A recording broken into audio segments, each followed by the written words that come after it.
back to the channel. A few days ago, I brought you the top 5 short range weapons in Warzone since the Season 3 update. Today, I'll be bringing you the top 5 long range weapons, minus snipers. I'm not going to cover snipers in this video. This is mainly going to be touching on ARs and LMGs, and which ones are best to use at range. Let's jump right into the video and start with number 5. Coming in at number 5 is going to be the M4A1. This gun has been steady and reliable since the beginning of Warzone, and it continues to be that way.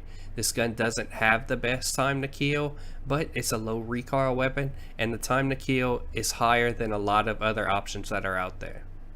Coming in at number 4 is going to be the Krig 6. Now this gun just got a buff in Season 3, and I've gotten a chance to use it a little bit. And I have to admit that it's not one of my favorite weapons. You can tell when using it that it just doesn't hit very hard at all. But again, it's a low recoil option, and the time to kill on it is higher than a lot of the other ARs, which is why I have it at number 4, but I'm not really sold on this gun, so don't quite buy the hype with it.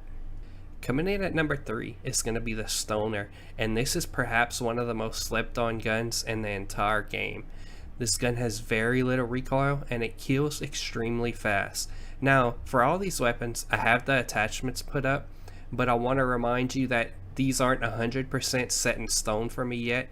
I'm going to be going back, playing with each one of them a lot more, trying out different attachments, and then coming back with a video on each individual gun, showing off the pluses and minuses of each attachments. So don't 100% buy into these attachments yet, but these seem to be possibly the better ones to use for these weapons. Coming in at number 2 is the Ram 7. This gun made, I think, number 3 in my top 5 list of Season 2, and in this season it's bumped up to number 2. This gun still kills really fast up close, and it has a high TTK at range. It's a great sniper support weapon as well. But the Ram 7 has been good for a long time, and it's still very much up there on the list of best ARs to use. And coming in at number 1 is the CR56 AMAX.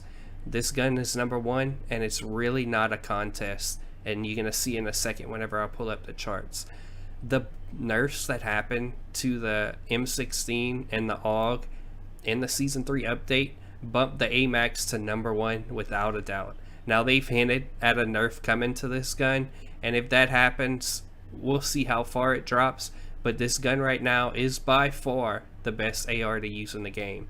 Now it does have a little more recoil than some of the lower options on this list, but it's mostly vertical recoil, and it's really not that hard to control. So if you're not using the AMAX, give it a legit shot. Give yourself some time to get used to the recoil on it, and I promise you, you're going to love this gun. Now we're going to move over to True Game Data and take a look at the time to kill charts. And looking at these charts, you can understand why I say that the AMAX is number 1, and it's not even close. The AMAX is represented by the orange line, so as you can see, it kills really fast up close, and it also kills extremely fast at distance. The number 2 weapon is the Ram 7, and that's the pinkish purple line that you see here. And you see the Ram also kills pretty fast up close, and kills pretty good at distance as well, so it's a great option. Now the Stoner is the number 3 ranked weapon, and that's the blue line right here, the darker blue line. As you can see, it kills almost as fast as the Ram up close, but it has a little bit of a steeper damage range drop off to it, which is why it's at number 3 instead of number 2. But the Stoner is a very low recoil weapon, and it's a good option to use.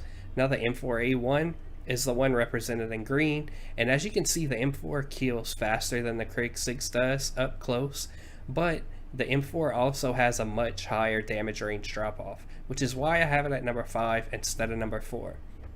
And then finally, the Krig 6, you can see why I mentioned whenever I was talking about that gun earlier that it just doesn't feel like it hits as hard as the others, especially whenever you're somebody like me who's used to running the AMAX. The time to kill on the Krig 6 is much slower than the AMAX, so whenever you're shooting it, it's a very noticeable difference. But these are the time to kills for these 5 weapons, so you can take a look and decide which one you want to use for yourself. That'll do it for today's video. If you missed my video earlier this week with the top 5 short range options, Be sure to hit the like and subscribe button and go back and check that video out for yourself. Now I'll also be covering each one of these guns individually. I've actually already covered the RAM and the AMAX in earlier seasons, so you can go back and take a look at those as well. But I'll be coming out with a Stoner and a Crick 6 video, and I'll go more in depth on each attachments to use for those weapons. As always, thanks for watching. Hold that Tiger Gaming.